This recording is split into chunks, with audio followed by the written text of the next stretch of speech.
Welcome everybody back to Wilder Action, Birds and Bees. My name's Paul Wright.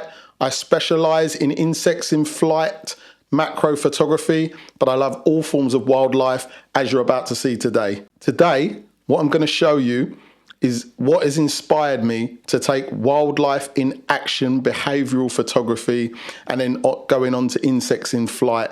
I've done other forms of photography before, like nightscapes, landscapes, all that kind of thing.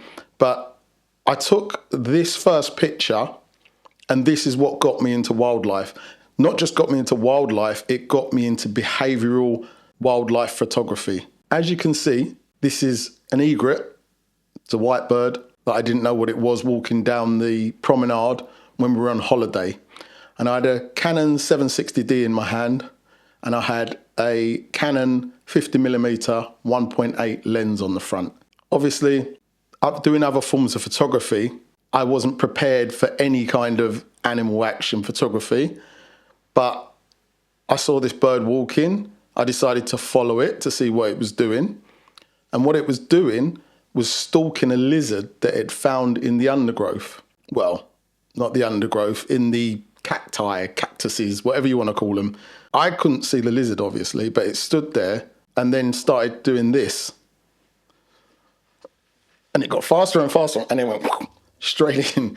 And that was my first introduction to how a bird can behave when it wants to attack something. I'd never seen it before. I watched wildlife programs, but seeing things with your own eyes, you pick up behavioral traits. And that was, like I said, that was my first introduction to a bird of any sort catching any kind of anything. And it just so happened to be quite a substantial lizard, because the bird's not a small bird. And if you look at the size of the lizard, you can see that's quite a good lunch for that bird. Yeah, so when it pulled back, I was very surprised to see this lizard. I mean, now I would have been shooting as it was doing what it was doing, as it was striking. But then I was just happy to get this bird in focus with the lizard. I mean, it's really blown out. I'm looking at it now. There's not much detail, but that was on a 50mm lens, and I was well happy. You know, you don't have to have the sharpest shots in the world. You have to have the shot that inspires you and just makes you feel happy. That's what photography is all about. It doesn't matter. Well, it does matter. The better you get, the more you want. But when you think about the fundamentals of photography, it's capturing moments. And that's all I ever try and do. I try and capture moments all the way down the line, no matter what it is, no matter what I'm shooting. But obviously with wildlife, I'm so into behavioral photography, and now so into insects doing behavioral things.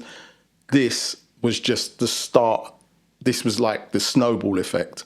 And because I started off with something that was, I mean, not many people actually get to see this kind of thing, even if you do wildlife photography. So yes, I know it's not a good background, it's not at the right level. To be quite honest, it's very close to the edge of the frame with the lizard, but who cares? I got a bird with a lizard for one of my first, I pretty much can say this was my first ever wildlife shot. That's not bad. I mean, obviously I'd want better quality now, but I'd be happy to see that again, and I'd be over the moon if I got as close to this with a 50mm lens. We're going to move a bit quicker as we go through. The next picture is just another side shot of the lizard. I didn't change any of my settings from shot to shot. I think I was just panicky new photographer. Just didn't change didn't change anything. I'm looking at it. Yeah, again, I mean, obviously I would have probably I don't even know if I could have got to the other side of this bird. Yeah, obviously you normally want the sun behind your back, but it's very hard with a white bird to stop anything blowing out, especially when you've got a lot of harsh light behind. You've got a lot of harsh light behind the subject. So I'm pretty happy with that. I know it doesn't look great, and this is when my editing skills obviously were way down, way down. So yeah, that's not a bad shot. Let's call it a second shot, because I must have just turned to the side, or it turned to the side. But anyway, yeah. So this was my introduction to wildlife photography.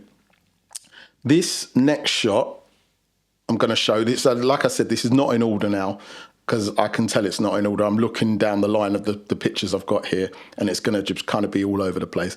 So this photo I've got here of this hummingbird hawk moth in some white flowers looks, quite nice. But as you know, I like extreme close-ups of subjects now.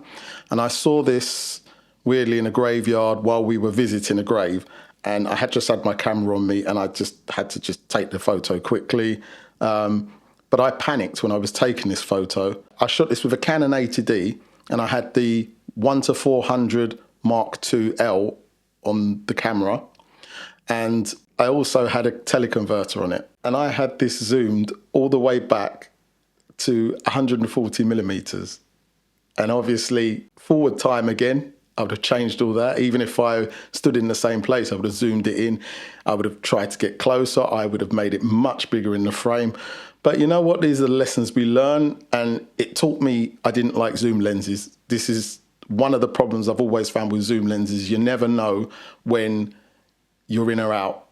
So you could get it really wrong sometimes because if something happens really quickly, you're not thinking of your focal length. You're just thinking, can I get close enough? Can I get a good picture? Maybe now I'd think differently, but back then I panicked and I was at 140 millimeters when I took this shot. So obviously I had a lot of latitude to zoom right in, get some amazing detail. But again, for the time, actually at the time I took it, I was mega happy because I thought, oh my God, I'm getting this, I'm getting it in focus. When I got home, I was disappointed when I looked at the metadata.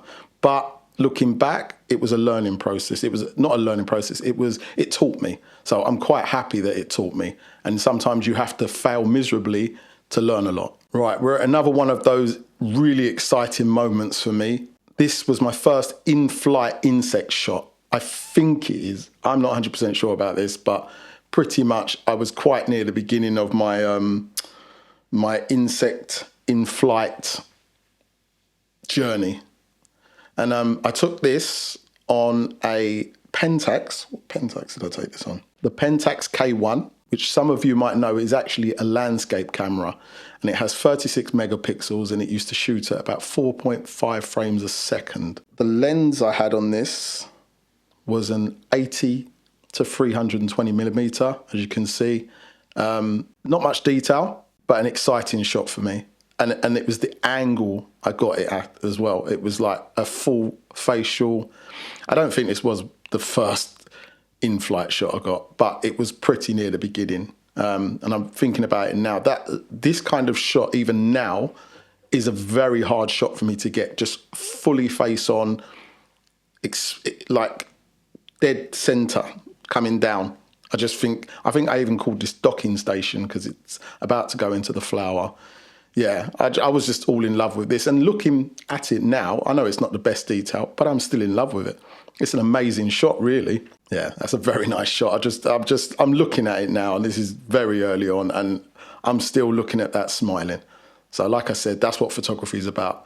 Making you laugh, making you happy, capturing those moments. I'm a bit nasally today, so I'm really sorry, but I'm going to have to carry on. This next shot is a wildlife shot, and it's a mix of a landscape, and it's a mix of me noticing things, and I had to get into the right position to take this shot and think about this shot. It wasn't just sitting in one place and it all just happened. I was driving my car on the way home and I saw this rainbow. I actually got a couple of shots out of this, but not specifically like this shot here. The other shot was a reflection shot with the rainbow as well, because there was a puddle and I raced to get to this puddle because I can tell it was going to be quite epic. It just so happens that as I stood up from the other shot, I could see the bales and I thought, I wonder if I walk over to the other side, I can get the rainbow going through. And I saw the birds flying and I thought, no way. So I walked over, got into position. There's two red kites there, and one of them the one on the left-hand side, went straight through that middle. I can't see all the colours because I'm colourblind, so there's probably more. I can just see two colours. Then there probably is a few colours there because it's a rainbow. But yeah, I, again, love that shot. Remember that shot. Half decent shot as well. That's with the Sony RX10 Mark IV, that one is. That's, yeah, it's a really nice shot. Anyway, some of you might know that I'm a bus driver in London, and this was during COVID. And we used to get this male wagtail that used to sit on top of this bus stop shelter. And every time one of our buses came past, it used to attack itself because it's looking in the mirror and thinking it's another male wagtail. And every time, or it would even do this to windows. It wasn't just the mirrors, but it did it more to the mirrors. And obviously I had to just stop and get a shot of this bird doing this. And because it was during COVID, we were spending a lot of times at bus stops because they were almost keeping the same times as we had, but obviously there were no passengers getting on, so we had a lot of time to lose. So I stopped at this particular bus stop with my camera. It happened a couple of days before, and I knew it would happen again, obviously. And I just was like, yeah, I've got to try and catch this. And I caught it quite a few times looking at itself in the mirror. I haven't got all the shots, so you just have to look at this one. But you can see it's bending down, trying to get a look at itself. And yeah, I just found this fascinating, the behavior. And again, it's something I learned. Once I spoke to other people, they told me why it was doing it. I didn't know why it was doing it at the time. This is the good thing about the birding community. You talk to people, they'll talk back at you.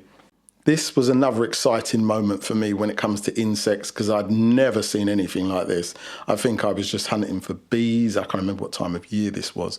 And I saw this thing, and they're quite small. I know it looks big because it's in the frame here and it looks long. They're not big at all. They're very, very skinny and slender, I should say. Talking to other people again after taking this and learning the name of this is why this one really stood out to me. Whoever names these things is off the charts. This one's called a gas eruption jaculator. And you can see why I remember that. I don't have to think about that word. It's just imprinted in my brain. So again, that's another moment in photography that was like, wow, can't believe there's things like this. I think I labeled this one something like they live among us. I just didn't know that you could get insects that look like this. So it was a big moment for me. This one, I remember like it was yesterday, and it kind of was, because this was Christmas Day. I just decided to, after we'd opened presents and everything, I just said to my partner, can I just run out for a little bit? And she said, yeah. So I went over the fields, and I saw this, I think they're roe deer. I saw this roe deer run away from me. And I saw some people across on the other side. I was a bit disappointed when it ran away from, because I came around the corner, it saw me, I saw it, and it just darted off. And then I saw people in the distance, and then I thought, you know what? I bet you any money this thing's going to get more frightened of them than it is of me. So I just stood exactly where I was, and it just proceeded to come straight at me. And this was about the last shot before it realised I was there and then shot the other way. But it has all four legs off the ground. You can't tell because obviously you can't see the perspective, but that is very high grass. So it's bounding. The way I was laughing when I was watching it bounding, because it was bounding like, I can't even explain it. It wasn't like prancing along. It was literally bounding very high up in the air and moving along. So yeah, that was a spectacular moment for me. That was just like, wow, I didn't know they did that. It was just amazing to see and amazing to catch, to be honest. It's not the sharpest shot in the world, but it was great. Again, this one's not the sharpest shot in the world. It's just a spectacular moment for me. And it's made more spectacular because the bits you can see in the background, if you look carefully, it looks like strange bokeh. It's actually twigs just like these other ones here, just all up in the background. And it just looks quite dramatic, the way it's taken off from there. This was at Gunpowder Park in Suiston Road in Waltham Abbey. And at one point, there had been 3 short-haired owls over here. And there was loads of photographers over there. Obviously, people were getting loads of shots. But then they disappeared. Nobody had seen them for a couple of weeks. And I decided to go over there anyway, because I love photography. So sometimes I just go where I've had nice shots. And I just decided to walk over there, and it just so happens it was sitting on top of the tree. It looked at me. I moved a little bit closer, and then it just took off. You know, the wings are quite not blurred, but you know, the head is sharp enough, not sharp. I don't think it's sharp at all, but the eyes look nice. I think it's just an overall nice shot, the way it's come out. It was a lovely moment for me because I think because I persevered, I got this shot. Sometimes just do the opposite of what everyone else is doing and you'll get something they don't get because everyone had already left by then thinking there was nothing else there. This one's the opposite end of the scale to the short-eared owl I've just been talking about because this was a kind of planned thing. I knew there'd been barn owls spotted at Falmere and I thought, you know what, I want to get out there nice and early. So I woke up at 4:20 in the morning in the summer. This was, I think this was about halfway through the summer. And by 4:50, I was sitting in a hide, the nice hide at Falmere. And it was raining. So I thought, oh, not going to see much. And then I saw this owl fly straight past me to the box. And then it went in and I thought, oh, well, that's it for the day. And then it came back out again. And then it came. And then it came. And it flew so close that I cut all the wings off. But I got this shot of it. And do you know what's spectacular about this shot? You probably don't know, and especially those that don't live in England or whatever. It's a wet-faced barn owl. Barn owls don't fly in the rain. It's a very rare thing to see a barn owl flying in the rain because they're not weatherproof. Weirdly, they live in England and they're not waterproof. So for me, I was amazed to get this shot. Again, I didn't know that was a spectacular thing. I mean, I love the shot anyway. I put it up and then I had people telling me, do you know how rare that is to see a wet-faced barn owl because they don't fly in the rain? So yeah, that's a spectacular moment for me. And you know what? It's a moment that made me realise that the early worm gets the bird. Yeah. Sometimes you've got to get out there very, very early to get the shot you want. I didn't know I was going to get a shot.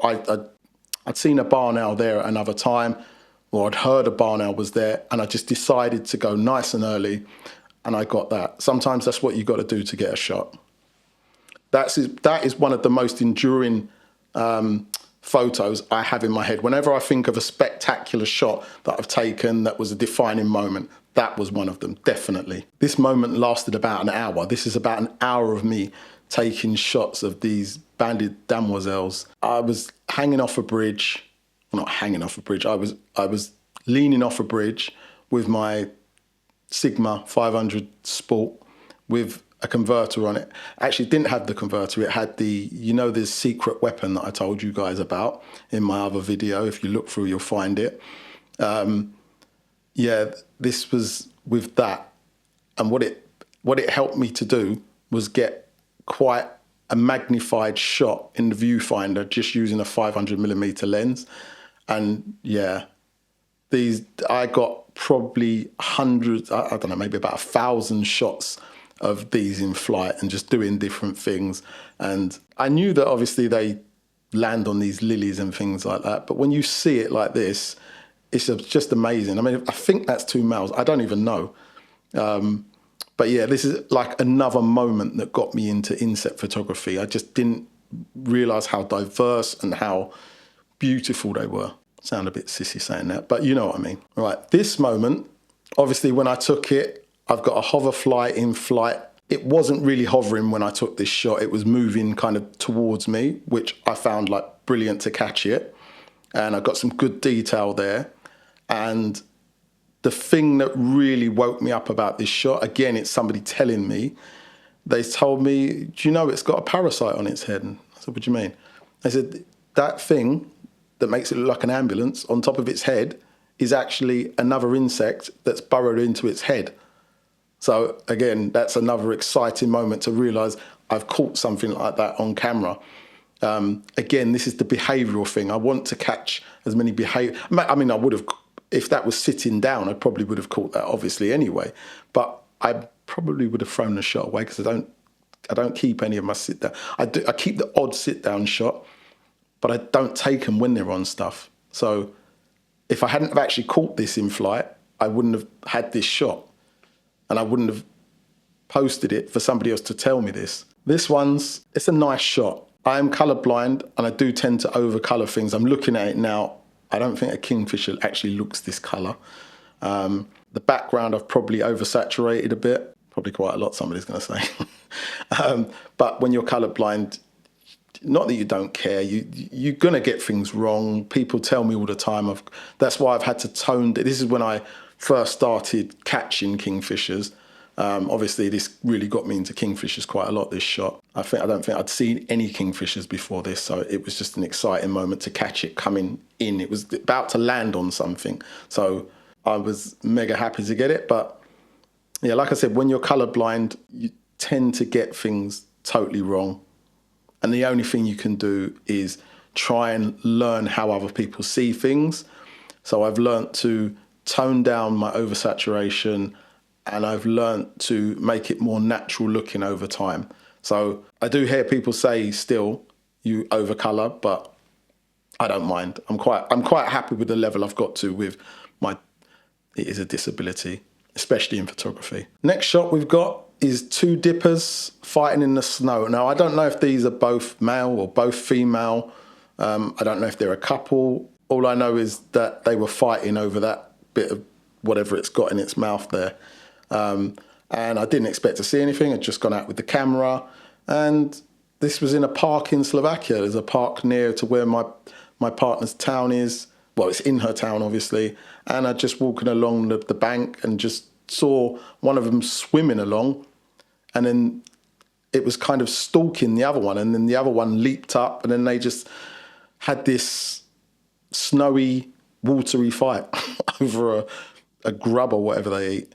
But yeah, this was a spectacular moment for me. Obviously, by this point, I'd already been taking lots of insect shots to get this shot. But why this shot wowed me was that I didn't know insects did this. I didn't know insects killed other insects well, they didn't kill it. They paralyze honeybees. What is underneath here is a honeybee, and it's been caught by a bee wolf wasp.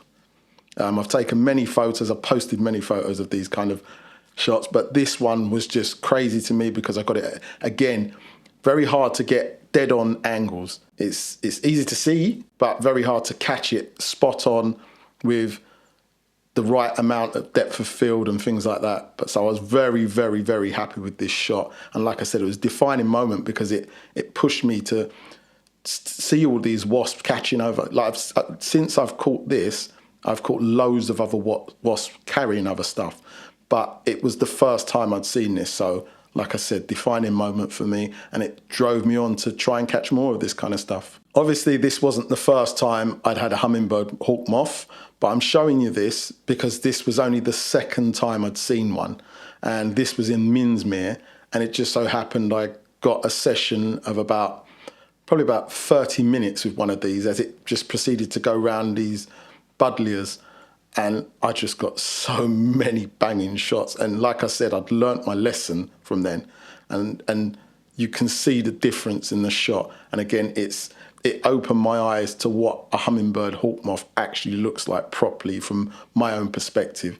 I didn't know their tongues were that. I knew it was a little bit long, but I didn't know they were that long. Didn't know they curled them up. I love the way they fly. Yeah, just an amazing creature. And I want more. Again, my editing skills here were pretty poor, but what a moment. And I've got hundreds of shots of what happened here. This is the only one I could find straight away to put on here though. If you look carefully, underneath you'll see a stoat. The stoat is running away from a red kite, which is being chased by two jackdaws. And the stoat had just killed a rabbit. And in the back, the red kite had been waiting for the rabbit to stop struggling. I hadn't seen that part of it, so I didn't get any photos of that. I literally saw it in a field. I was driving past, had my camera as you've got to do. The thing you take with you will get you the shot, as I said before. So if you want to capture moments, just take your camera with you. I take my camera to work. So I saw this happening. I plotted up my car quickly, whipped out the camera, and obviously for the next not obviously, but for the next 20 minutes, this scene was mayhem. Because while this was happening, this chase, I've got another photo of this, but I haven't put it up here. This stoat flipped over and kicked this red kite that got very, very close to it. So I've got a photo of its foot up in the air. It spun on its back. I was miles away here, by the way, so this is quite cropped in. And yeah, it flipped up, and I don't know if it kicked it, but it looks like they're touching. The claw of the red kite and the foot of the stoat. And then the stoat ran off. The red kite went back to the rabbit. The jackdaws went off. I don't even know what happened to jackdaws because I wasn't focusing on them. And so the red kite decided to have this rabbit for its meal. But then another red kite came in and they had a fight over this rabbit. And then when they'd had their fill, a buzzard came in, and then another buzzard came in, and then they were fighting over the rabbit. So that's why this was defining. This was an amazing I'd say about 20 minutes of just pure madness. And I didn't go out, I was actually trying to do photography, but I was on my way to somewhere. And as I'm going along, I just spotted something in the distance. And I thought, I better stop because I don't know what that is. And it happened to be the stoat with the rabbit. And if I hadn't have noticed that, this whole moment was gone. So it made me realize you have to keep your eyes open. You have to keep your camera at the ready. If you want stuff, you have to keep your camera at the ready. This was a walking past moment on the way to somewhere, had my camera with me, was doing photography, but I didn't expect to see this. This is a female reed bunting. And as I literally swung round, I saw it, I swung round to look at it, finger on the trigger, and managed to catch this. Now, this shot stopped me selling my R7 for about 6 months, because up till that point, I'd been very disappointed with the Canon R7. It was losing me loads of shots with rolling shutter. I never thought it was that, I never thought the tracking was that great, which I still don't think it is, but like I said, it got me this shot. And I don't think many cameras would have got me this shot. Because it just leaped off. It literally, as it saw me, it leaped off and kind of came towards me and then flew sideways. So I just managed to catch it at 30 frames a second doing that. I don't know if you're realizing a little theme here so far, but a lot of the moments I've had have been unplanned moments, and you have to be ready for these unplanned moments. That's why you need to learn your camera, learn what's going on, learn your limitations of your camera and the limitations of yourself. And this is one of the limitation moments I had. This is a mayfly emerging from the water, and I had no clue this was going on. We went to a National Trust place, me and my partner, Anglesey Abbey. We're walking along the riverbank there, and I could see little things not coming from the water. I could see little things flying about. And I thought, what are they? I couldn't really get close enough to them because they were coming out of the river and then just flying up. And then a couple of them were kind of coming towards me, but they weren't. They were kind of out of the river and floating straight up in the air. I managed to get quite a few shots of the ones that came close enough. Obviously, these are cropped in, but I love like this and a couple more I've got. But they're not as detailed as I would have liked because I only had 100mm macro on me. This is why I like long macro lenses, because would have got a much better shot of this if I had. And I went back the next day only to realise that mayflies emerge on one day. They can come out on a few different days, so they'll start slowly, then have a massive day, and then they'll trail off again. But just so happens that this one time, they only came out on that one. I don't know if they came out before and I was catching the trail end of it, but I only caught the one thing. So I went back next day and there was hardly anything there. Maybe I got 1 or 2 shots, but there was just hardly anything there. A lot of the photos that I caught have been taken with the R5 because it has been my main camera for quite a few years now, and mostly when I've been doing insects in flight. So shots like this are going to be from the R5.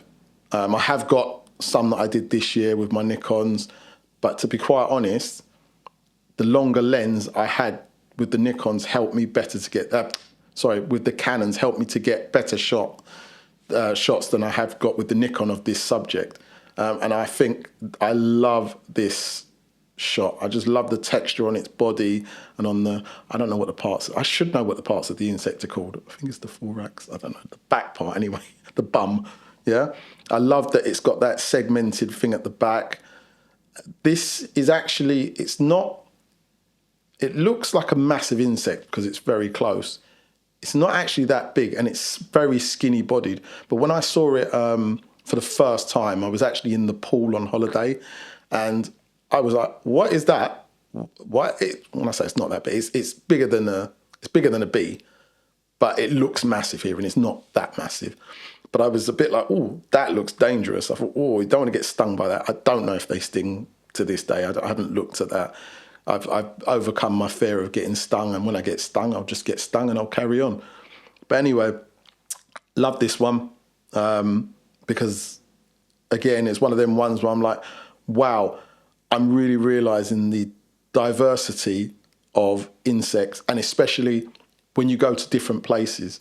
It's all well and good, I've got diversity in the UK, but when you go to other countries, which I haven't been to a lot of, you really do start getting, and especially the hotter the weather, the more diverse they become. Right, so this one again is in the same place. This was in Lanzarote, but I absolutely love this shot. They do normally look cuter than this, these banded digger bees.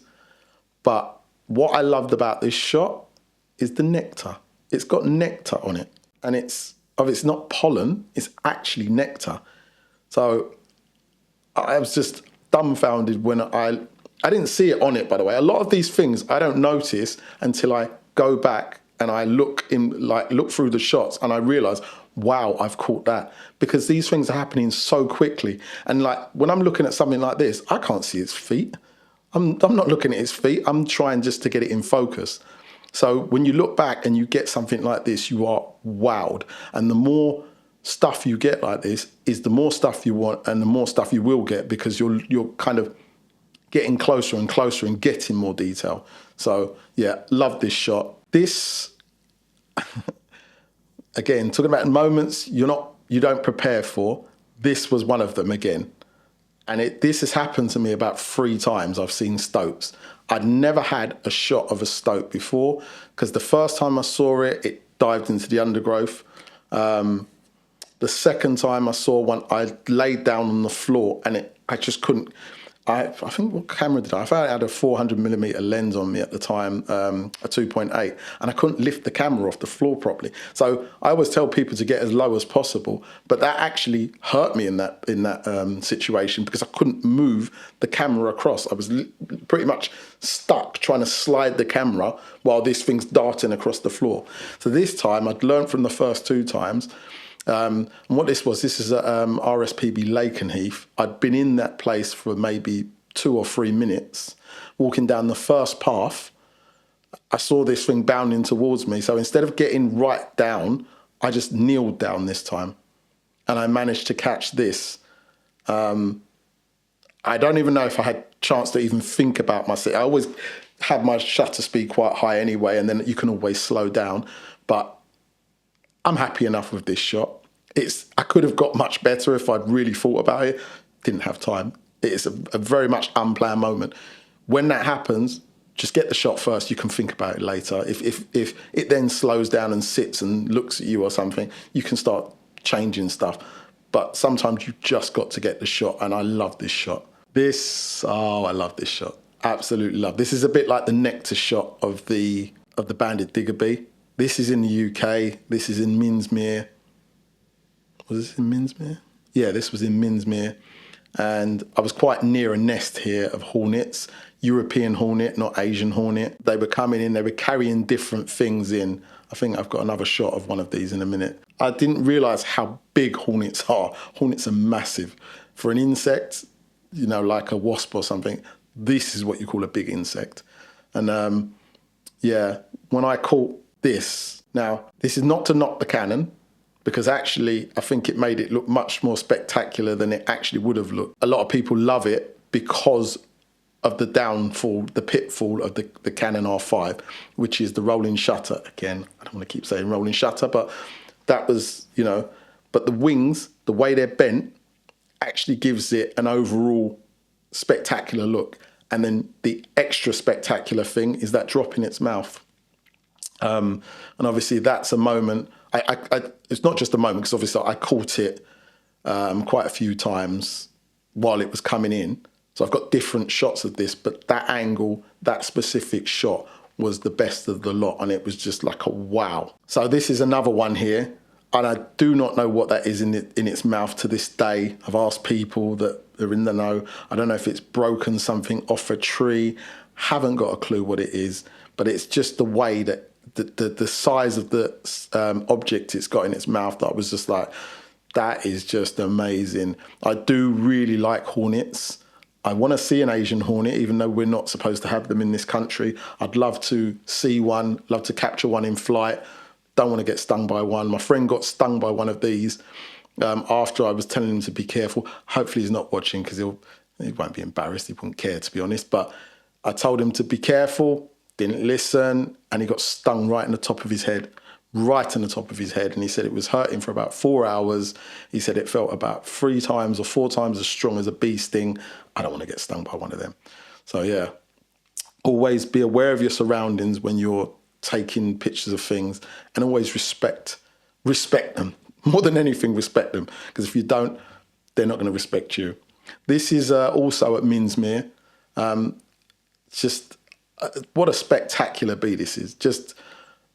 This just wowed me when I didn't realise what it was, because you think to yourself when you see that it's a big sack of pollen. It's not. It's just got very, very hairy hind legs, so that it scrapes the pollen as it's going along. So if you look at it carefully, it's got pollening on the middle legs, and then it's got it on the hind legs as well. So yeah, they really do pick up quite a lot of pollen, these, and they're called pantaloon bees. I wonder why. This was a moment I caught this year, and it's a moment I've been seeing happen, but I've never had a camera quick enough to catch it. And so I was absolutely stoked when I got this. I thought they were fighting. Turns out one's a male, one's a female. Still look different to me. Somebody's told me one's a male, one's a female. And what they do, they'll stay in the background. This is all over in a millisecond. This is not a long thing. You might be thinking, oh, you've got plenty of time to shoot that. Literally, it was go like that, and they hit it that quick and move away. People told them they're mating. If they are, that's a proper wham bam, thank you, ma'am. But it's, yeah, I was just absolutely over the moon stoked to get this shot, because I've been trying to get it since I'd seen it happen for about 3 years. And then now I've got the Z8 and the Z9. I've caught similar shots to this a couple of times now, as you'll see, hopefully further up. Like this. This is a wall-carder bee attacking a honeybee, and they're quite aggressive wall-carder bees. You can't see it in this photo, but they've got little spikes on their bum. I've got to work out what that word is. And they bump other insects, and especially other wall-carder bees, out of the way to get the females, because they're very territorial. So just because it was near its flower, its plant, the wall-carder bee just come and attacked it, and you can see the shock on the bee's face. It's like, what the hell are you doing? They don't, I know it looks like it can chop its head off, but they don't do anything like that. They're just there to bug them and move them away. But again, spectacular moments for me. Same as the last one. It was just to catch that moment is just amazing. And again, all in the same year.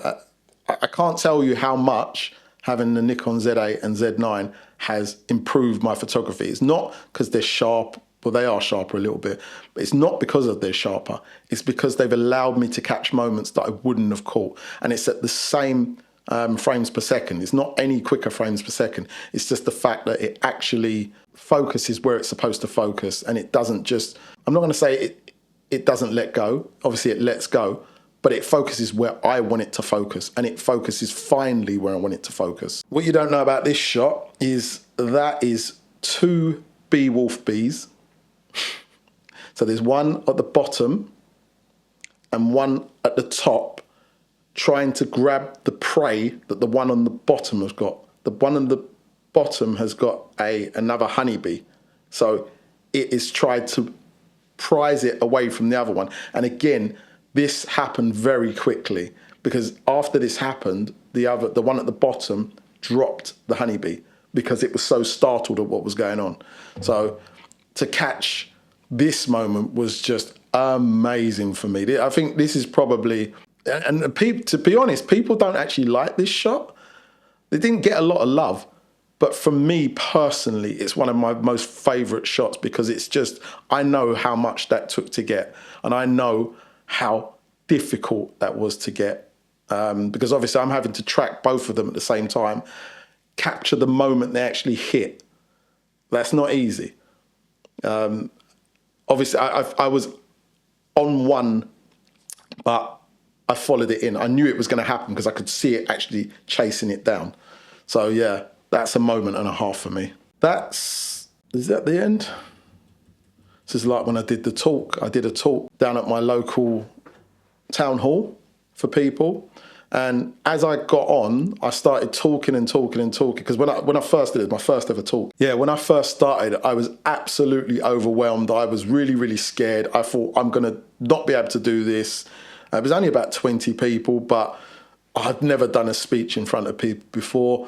And after about the first, I'd say about 15 seconds, I forgot I was even talking. And I just talked and I talked and I talked up to 45 minutes. It was supposed to be an hour. I talked for 45 minutes, solid, without stopping. And then suddenly realized when the slide stopped, because I'd been talking about my slides, as soon as the slides stopped, I suddenly was aware of my surroundings again. And I'm like, well, that's the end of the slides. Has anybody got any questions?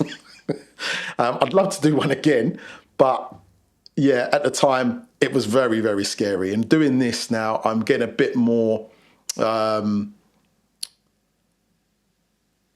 I'm saying it, I just got stumped. Doing this now, I'm really able to just talk easier about what I'm doing. And because I enjoy it, I realize I enjoy it so much. I love talking about it. It doesn't matter to me that I might look like an idiot. People might think different things, but I really don't care. I love photography and I love talking photography, and I will talk about photography till I die, which will probably only be about 10 minutes. But yeah, anyway, those are my spectacular moments. I hope you enjoyed them, because I certainly enjoyed them, and I hope to see you again soon. Please like, share, subscribe, turn on your notification bell, and love you all, and see you on the next one.